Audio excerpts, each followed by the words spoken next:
Chaud d'ambiance en Corrèze. En ce 31 août 2019, Valérie Pécresse fait sa rentrée politique.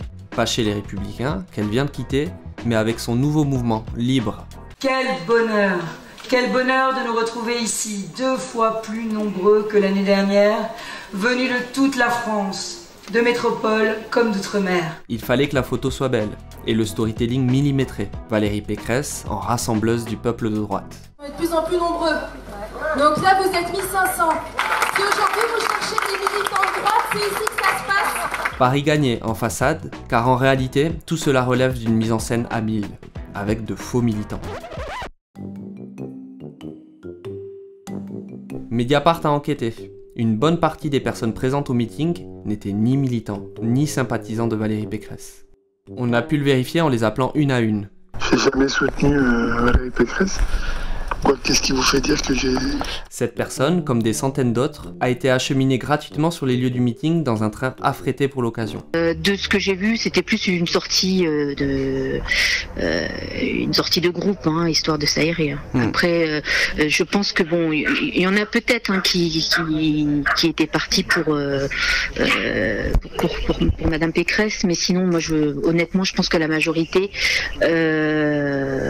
y allait plus pour s'évader. Hein. Je sais pas c'est qui a financé tout ça, mais on avait déjà les places comme on avait attribué. Certaines ne connaissaient pas particulièrement Valérie Pécresse. Personnellement, j'ai pas fait de recherche, mais bon, je sais que au niveau du sport, elle peut nous aider, mais j'ai pas poussé les recherches sur ces partis gauche-droite. D'autres ne la soutenaient tout simplement pas. Je connaissais quelques personnes qui travaillent avec Monsieur Patrick Caram. D'accord. Et Madame Pécresse. Vous êtes un soutien de Madame Valérie Pécresse?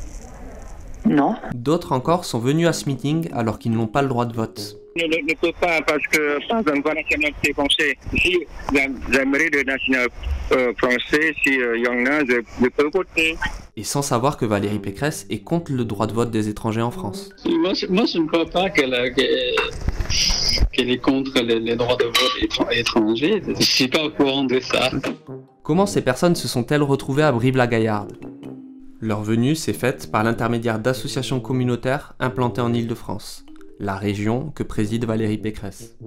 Et c'était très très coloré dans le train. Chaque wagon, on avait l'impression d'être dans un continent différent. Donc franchement, j'étais dans le wagon, j'étais choqué. Je me dis, mais attends, je suis où? Là, je rentre, c'était l'ONU le truc. Il y avait que des Chinois, après que des Africains, que des Antillais, plein de Maghrébins. À la région Île-de-France, le vice-président chargé des associations s'appelle Patrick Caram, un très proche de Valérie Pécresse, très actif dans la préparation de ce meeting et très satisfait du résultat. Quand vous vous promenez, vous voyez bien que ça change par rapport à ce qu'on peut voir d'habitude. Ça change parce que c'est toute la France qui est représentée ici. Eh bien, vous voyez bien que Valérie Pécresse arrive à rassembler. En tant que vice-président chargé des associations, Patrick Caram s'occupe des subventions publiques que la région leur accorde. Plusieurs associations dont sont issus les faux militants ont justement reçu des subventions publiques sous la présidence de Valérie Pécresse. Par exemple, l'Union des Serbes de France qui a reçu 15 000 € en 2017, en 2018 et en 2019. L'Union des Serbes de France affiche même sa venue au meeting du mouvement Libre comme un partenariat avec la région.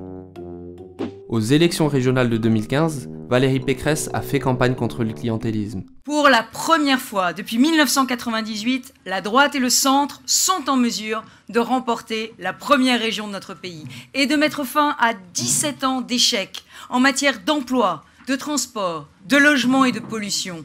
17 ans de gaspillage et de clientélisme. Nous avons questionné Valérie Pécresse par mail et lors d'un déplacement de campagne en Essonne. Valérie Pécresse, une petite question au sujet de vous vous souvenez votre meeting de Brive-la-Gaillarde pour lancer Libre. C'était un meeting le 31 août 2019. Il y avait 1500 personnes, vous étiez même assez fiers dans votre équipe. Ouais, 2000. Comment vous expliquez qu'il y a eu des centaines de personnes qui venaient sans savoir qu'elles venaient vous voir? Écoutez, aujourd'hui on est à 2 semaines du scrutin. Alors les manipulations politiques et les histoires qui sont exhumées du passé, franchement, c'est pas le sujet aujourd'hui. C'est pas il y a si longtemps et puis surtout c'est une question de clientélisme qui se pose. Merci mademoiselle, vraiment n'importe quoi. C'est n'importe quoi de dire qu'il y a des gens qui ne savaient pas qui venaient vous voir, Valérie Pécresse? Bonjour, monsieur. On fait pas 500 km quand on sait pas où on va. Vous saviez qu'il y avait des centaines de personnes qui étaient venues sans savoir qui venaient vous voir?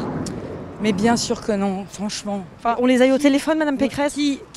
Qui prend le train, fait 5 heures de train pour aller quelque part sans savoir où ils vont? De ce que j'ai vu, c'était plus une sortie de groupe, hein, histoire de s'aérer. Franchement, je savais qu'ils allaient à Brive-la-Gaillarde, mais pas vous voir. Cette polémique est juste totalement stérile. Et elle serait plus crédible, vous voyez, cette polémique, si elle n'était pas générée à 15 jours d'une élection. Franchement. Mais la question du clientélisme, vous en avez fait un axe de campagne, Madame Pécresse? Il n'y a aucun lien entre la région et ma formation politique, absolument aucun.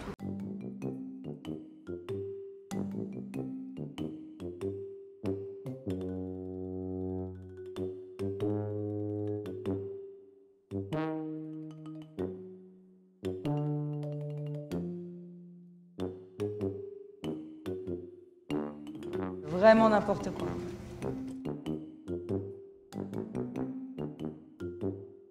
Mediapart.